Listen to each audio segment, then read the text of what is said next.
Assalamualaikum warahmatullahi wabarakatuh. Welcome back to my channel, teman-teman. Apa kabar kalian semua? Nah, hari ini saya akan memberikan lagi informasi nih, masih seputaran para pejuang NIP atau para non ASN ya, teman-teman. Jadi di sini dikutip dari salah satu artikel bahwa tentang masa kerja pada pendataan non ASN yang sudah dibahas sebelumnya ya. Katanya itu walaupun sudah mengabdi belasan tahun, tapi itu apakah dianggap lenyap? Nah, mari kita simak artikelnya ya, teman-teman. Oke, jadi dikutip dari satu artikel yang diterbitkan oleh jpnn.com ya, yang judulnya "Honorer kaget lihat hasil pendataan non-ASN, pengabdian belasan tahun tak dianggap". Jadi artinya apakah itu lenyap begitu saja masa pengabdian dari teman-teman honorer atau non-ASN, karena kan hasil dari pendataan non-ASN kemarin ini udah keluar ya, teman-teman.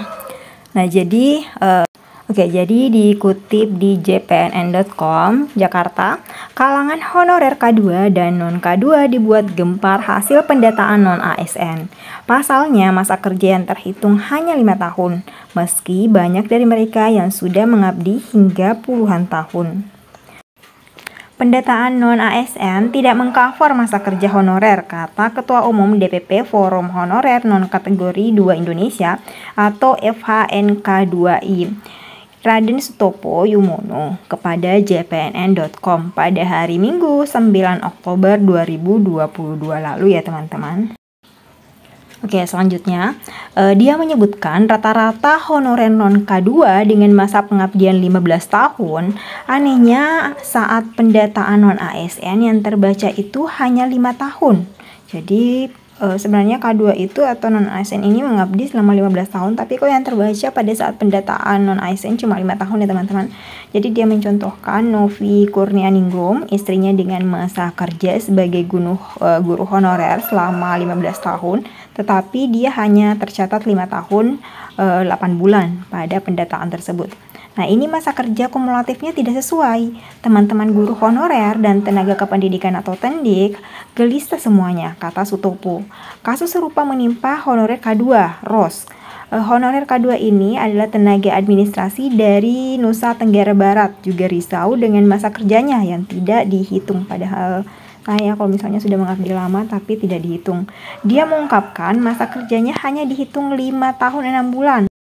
Jadi menurut Ros, dia dan rekan-rekannya hanya diminta untuk mengunggah masa kerja 5 tahun terakhir pada riwayat pekerjaan.